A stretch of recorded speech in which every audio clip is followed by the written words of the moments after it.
नमस्कार, आप देख रहे हैं अपना बिहार, आपके साथ मैं हूं अलीम अतहर। देश की राजधानी अगले 3 दिनों तक ऐतिहासिक घटनाक्रम का गवाह बनने जा रही है। भारत G20 समिट की अध्यक्षता करने जा रहा है, जिसमें G20 के 20 अस्थायी सदस्यों के साथ 9 अन्य देशों के राष्ट्र प्रमुख भी हिस्सा लेने जा रहे हैं। G20 जैसा कि नाम से ही जाहिर है, 20 देशों का एक समूह है। यह दुनिया के सबसे ताकतवर देश हैं। इसका अंदाजा इस बात से लगाया जा सकता है कि G20 सदस्य देशों के पास दुनिया की 85% जीडीपी और 75% ग्लोबल ट्रेड है। G20 देश में दुनिया की 2/3 आबादी रहती है। दुनिया की इकोनॉमी पर G20 देशों का बड़ा असर है। इस सम्मेलन में लिए गए फैसलों का इंटरनेशनल ट्रेड से लेकर वैश्विक मुद्दों पर प्रभाव होगा। G20 सम्मेलन के लिए दिल्ली पूरी तरह से तैयार है। मेहमानों के स्वागत से लेकर सुरक्षा तक के पुख्ता इंतजाम किए गए हैं। दुनिया भर से आने वाले राष्ट्र अध्यक्षों की सुरक्षा के लिए चाक चौबंद व्यवस्था की गई है। शिखर सम्मेलन के सुरक्षित आयोजन के लिए सभी एयरफोर्स स्टेशन हाई अलर्ट पर हैं। चीन और पाकिस्तान से लगी सीमा पर जमीन से हवा में मार करने वाली मिसाइल प्रणाली को एक्टिवेट कर दिया गया है। G20 सम्मेलन पर पूरी दुनिया की निगाहें हैं। दिल्ली में G20 समिट के आयोजन से देश का मान बढ़ेगा, साथ ही दुनिया में पीएम मोदी की शान भी बढ़ेगी। पीएम मोदी ने one earth, one family, one future का मंत्र दिया। यही भारत की G20 अध्यक्षता की थीम भी है। पीएम मोदी ने कहा कि 21वीं सदी एशिया की सदी है।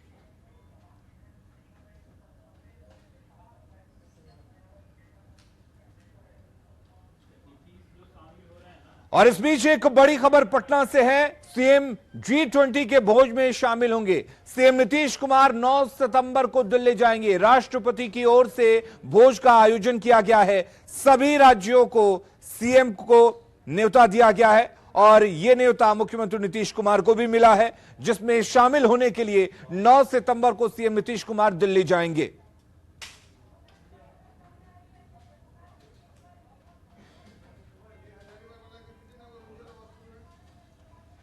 तो भारत ने G20 समिट की भव्य तैयारी की है। इस दौरान करीब 10,000 प्रतिनिधि दिल्ली आएंगे। 50 वीवीआईपी जेट दिल्ली में लैंड करेंगे। मेहमानों के रुकने के लिए दिल्ली और गुरुग्राम में 21 होटल्स के 3500 कमरे बुक किए गए हैं। मेहमानों की सुरक्षा में 1,30,000 सुरक्षाकर्मी तैनात किए गए हैं।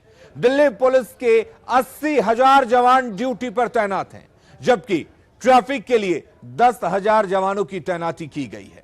G20 का उद्देश्य क्या है, यह भी जान लेते हैं।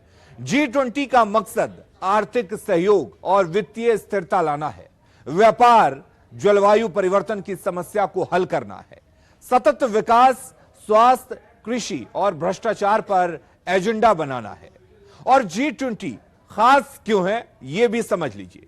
दरअसल G20 आर्थिक रूप से ताकतवर देशों का एक ग्रुप है। दुनिया की 85% जीडीपी पर G20 की हिस्सेदारी है। 75% ग्लोबल ट्रेड में G20 की हिस्सेदारी है। दुनिया की इकोनॉमी पर G20 देशों का बड़ा असर है। दुनिया की 2/3 आबादी G20 देशों में ही रहती है। G20 की मेजबानी से भारत को क्या फायदा होगा, यह भी जान लीजिए। भारत के पास ग्लोबल प्लेयर बनने का मौका है। भारत के पास शक्ति, सामर्थ्य और संस्कृति के प्रदर्शन का अवसर है। G20 के सफल आयोजन से भारत वैश्विक शक्ति के रूप में उभरेगा। भारत के पास अधिक वैश्विक निवेश आकर्षित करने का अवसर है। G20 के सदस्य देशों के साथ व्यापारिक संबंध मजबूत होंगे। G20 के सम्मेलन से स्टार्टअप इकोसिस्टम को बूस्ट मिलेगा।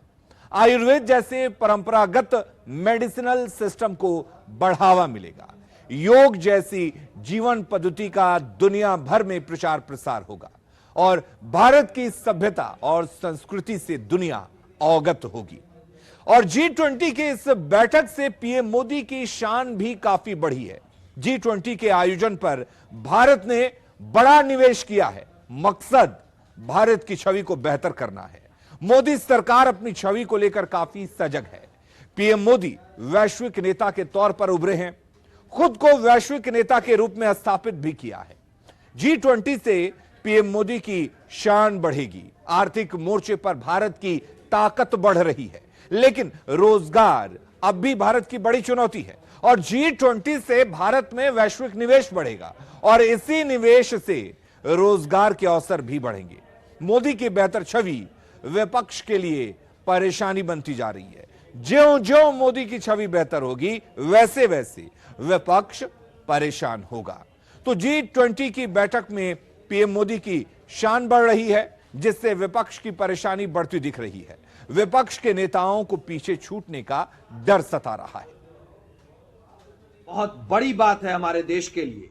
अंतर्राष्ट्रीय स्तर पे, वैश्विक स्तर पे भारत का मान सम्मान बढ़ रहा है, पर यहां भारत में भारतीय जनता पार्टी के राजनीतिक विरोधी, ये घमंडिया गठबंधन के लोग, इनको भारत के गौरव में भी राजनीति नजर आ रही है, सिर्फ और सिर्फ इसलिए कि भारत के यशस्वी प्रधानमंत्री का मान सम्मान पूरी दुनिया में बढ़ रहा है। आज जब उन्होंने भारत के गौरव से भी राजनीति करनी शुरू कर दी है, तो एक बात तो बिल्कुल स्पष्ट हो गई है कि इन घमंडियों के लिए सिर्फ और सिर्फ इनका अपना परिवार, इनका अपना भ्रष्टाचार और इनका अपना राजवंश यही मायने रखता है। G20 तो एक रूटीन बैठक है भैया, जो भी इसके सदस्य देश हैं उन्हीं देशों में इसकी बैठक होती है। पिछली बार किसी और देश में हुई थी, इस बार हमारी बारी है, हमारे देश में हो रही है, अच्छी बात है। भाजपा का कौन नेता कह रहा है कि विपक्ष इससे परेशान है? विपक्ष क्यों परेशान हो जाएगा? मतलब दुनिया में ऐसे लोग हैं क्या, दुनिया के नेता लोग जो आके हमारे यहाँ की राजनीति में दखल दे देंगे? हमारे यहाँ एक नमूने हैं जो चले गए थे अमेरिकी राजनीति में दखल देने वहां के चुनाव प्रचार में, लेकिन दुनिया के बाकी राजनेता अपनी गरिमा समझते हैं, वो ऐसी मूर्खता नहीं करेंगे। विपक्ष परेशान नहीं है, भाजपा को परेशान होना हो तो हो कि कहीं उस टाइप का कोई मूर्ख तो नहीं आ रहा है। और इस तरह की राजनीति और इस तरह की सोच डेवलप करके भारतीय जनता पार्टी कहीं ना कहीं देश के अंदर जो सभी का, देश के विकास और देश के अंदर कोई कार्यक्रम होते हैं तो उसमें सभी का सहयोग होता है। G20 के सम्मेलन का पूरा क्रेडिट भारतीय जनता पार्टी के लोग लेने में लगे हुए हैं। वास्तविकता तो यही है कि इसमें शामिल सभी देश बारी बारी से इसका आयोजन करवाते हैं। भारत भी इसका आयोजन करवा रहा है, यह हर्ष का विषय।